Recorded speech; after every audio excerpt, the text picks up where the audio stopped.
Alright, let's wrap up our advanced functions and formulas section with xirr and xnpv. I'm going to create a new section here, and I'm going to call it financial analysis. Or rather, I'm going to call it financial valuation. So we've got a financial valuation section here. The first thing we're going to look at is xirr, and then we're going to look at xnpv.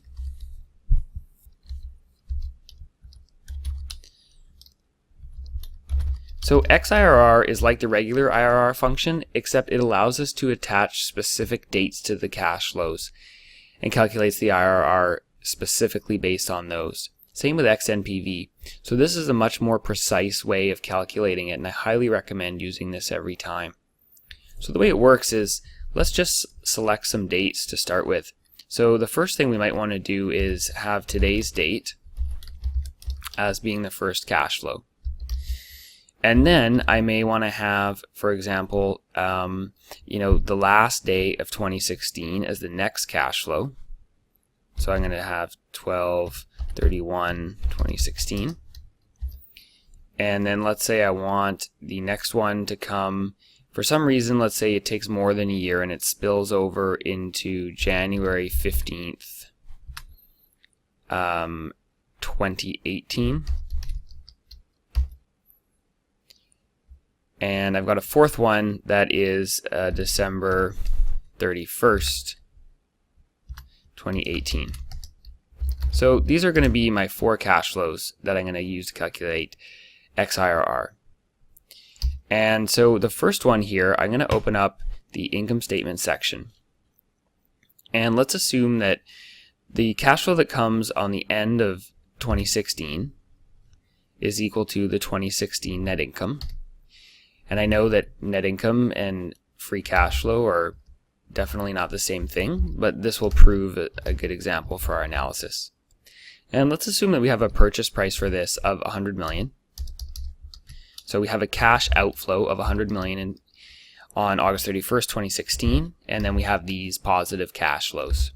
Let's calculate the IRR of this transaction just using the normal IRR function. So select all of these cash flows, close it off, and we get 29%.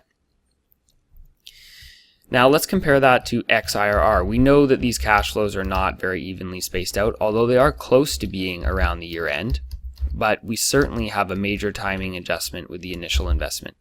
So let's try xirr, and let's select these values and these corresponding dates and close the bracket. So we went from 29% to 48%. That's a pretty significant change in IRR as a result. Let's try it again using NPV and xnpv. So first of all, let's just pick a discount rate or a hurdle rate. Let's try 15%. I'm going to make it blue because that's a hard code, and same with this number here.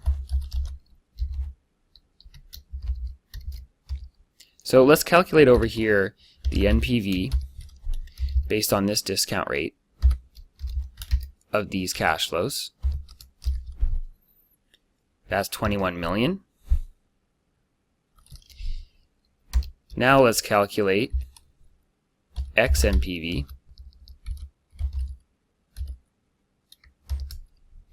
with this discount rate, these cash flows, and these dates.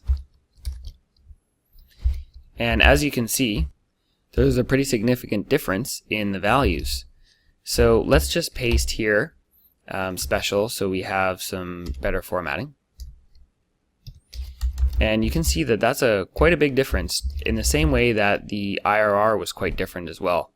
So I'm just going to put the xirr here and the regular IRR beside it. And obviously we've made a dramatic difference in timing here, so it's really highlighted the issue, but you can see how it's very important to use xirr and xnpv in all of your financial analysis.